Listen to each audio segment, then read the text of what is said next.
Professeur Chillet, bonjour. Bonjour. Je vais vous laisser le soin de vous présenter, si supposé que ce soit nécessaire. Bien sûr. François Chillet, je suis cardiologue initialement interventionnel, chef de service cardiologie à Besançon et je travaille aussi à la faculté à l'université de Franche-Comté et voilà, je suis bien sûr intéressé initialement dans les coronaires et doucement on a glissé vers le cholestérol. C'est pas complètement indépendant quand même. Non, c'est pas indépendant. Et si je vous ai demandé de venir, c'est parce que dans ce congrès, il y a eu plusieurs sessions dans lesquelles il était question de consensus. Est-ce que vous pouvez nous donner quelques précisions sur ce que ça recouvre? Alors le consensus, c'est vrai que c'est un terme assez flou et l'histoire a commencé l'an dernier, aux Journées européennes de l'an dernier, où un groupe s'est pratiquement réuni de façon presque spontanée parce qu'on avait un peu de mal de faire le tri de toutes ces recommandations à la phase aiguë de l'infarctus. Qu'est-ce qu'il fallait faire? Les statines en donnaient beaucoup et puis il y avait le problème de l'implication d'Improvit avec les étrols et ce groupe s'est formé de façon presque spontanée.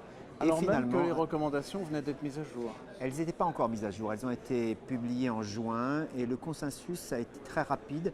Il y a eu beaucoup d'échanges à propos de ce qu'il convenait de faire à la phase aiguë. L'idée étant que les traitements ne sont pas optimisés à la sortie du malade, moyennant quoi ils ne le seront plus jamais. Et donc le but est d'ailleurs… C'est là où tout se joue. Oui, c'est une recommandation d'ailleurs de fort grade disant qu'il faut optimiser avant la sortie. Et pour optimiser, eh bien, on a considéré avec les épidémiologues qui nous ont aidés qu'il fallait mesurer le LDL à l'admission, que cette mesure était valide et qu'à partir de là, on essayait de poser le traitement de manière à arriver dans les cibles dans lesquelles on voulait arriver. Donc ça a l'air de rien, mais il y a eu beaucoup de discussions, notamment quel était le niveau de cholestérol où on voulait arriver, que veut dire moins de 70, et finalement moins de 70 mg par décilitre. Eh bien pour nous, ça voulait dire cibler plutôt 55, qui était la valeur moyenne des patients dans Improvit qui ont eu la meilleure évolution clinique. Est-ce que je me trompe ou est-ce que les recommandations nous mettent dans l'aspect stratégique et que là vous êtes plutôt dans l'aspect tactique, pratique On est 100% en ligne avec les recos, mais c'est l'application pratique qui en principe devait être dans les recos qui manquait un petit peu.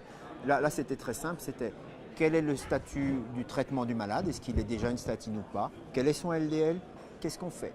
Et voilà, on n'a pas révolutionné les choses, simplement c'est pratique, c'est consensuel, c'est publié et je pense que ça répond à un certain besoin. Voilà, il n'y a pas plus de science que ça.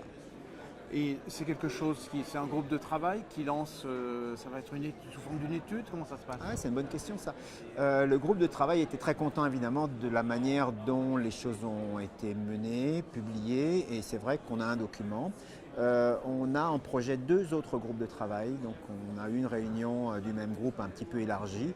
Les questions à venir sont doubles. Premièrement une question, quels seraient les critères pour envisager une inhibition PCSK9? Et donc ce groupe est dirigé par Michel Farnier qui est vraiment tout à fait justifié pour ça.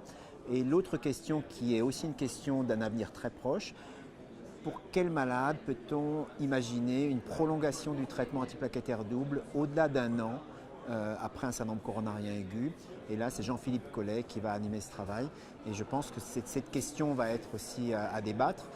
L'idée étant de pouvoir dire dès la sortie, ce patient, compte tenu de son anatomie coronaire, de ses antécédents, de ses facteurs de risque, serait éventuellement candidat à une prolongation, de manière à donner des indications pour le suivi qui sont des indications, des informations qu'on a plus facilement lors de l'hospitalisation aiguë, bien sûr à supposer qu'il n'y a pas eu d'événements hémorragiques pendant le suivi. On sait très bien que les recommandations c'est très bien, mais que la difficulté c'est que les praticiens adhèrent, se les approprient. Et là, on est dans une démarche qui est tout à fait complémentaire. On est surtout dans une démarche de transmission d'informations et que les choses soient claires. Que ce soit pour le fameux consensus lipide ou ceux à venir, l'idée est de dire, voilà, je fais une prescription, je la justifie et je donne à la limite, il y aura une discussion sur la lettre de sortie. Que doit contenir une lettre de sortie? Ça doit être court, ça doit être informatif et surtout ça doit donner des renseignements qui permettent un suivi. Si on explique bien, on aura possiblement une meilleure adhésion par le médecin. Après, l'adhésion par le malade, c'est encore un autre problème. Mais, je veux dire, si déjà le médecin généraliste est d'accord et le cardiologue sont informés et d'accord sur la position et la direction qu'on prend, on a quand même une bonne chance d'arriver à nos fins. Est-ce que cette démarche, je comprends tout à fait, vous êtes cardiologue interventionnel au départ, donc les antiagrégants, les hypolipémiants, les statines et autres PCSK9, donc est-ce que finalement ce n'est pas une démarche qui serait légitime pour tout patient sortant de l'hôpital, pour un diabète par exemple, pour une hypertension? Ma foi, pour un diabète, là, j'en sais strictement rien. Ça dépasse complètement ma sphère de compétences. Mais évidemment que... évidemment, ça paraît naturel que ça se fasse comme ça, quoi.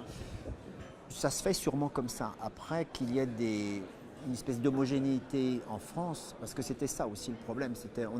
On a obtenu une couverture géographique pour avoir un peu partout des gens qui donnaient leur avis. Et on voit bien qu'il y a des gens qui font des lettres très longues, d'autres très courtes, d'autres qui les font un peu à retardement, etc. Donc l'idée c'était de dire, les lettres ça doit être fait très rapidement, donner les informations majeures tout de suite, et puis à la limite on n'y revient plus. Mais ça pourrait être appliqué effectivement à toutes les situations, ça devrait être appliqué. D'ailleurs, je parlais des diabétiques, il y en a aussi beaucoup parmi les coronariens. Oui, aussi. Bon, et bien on va attendre les premiers résultats. Peut-être, j'espère que le groupe travaillera bien et que l'année prochaine on pourra discuter de 2 consensus. Moi, j'ai aucun souci, les Français cardiologues travaillent très bien. Merci beaucoup. Merci.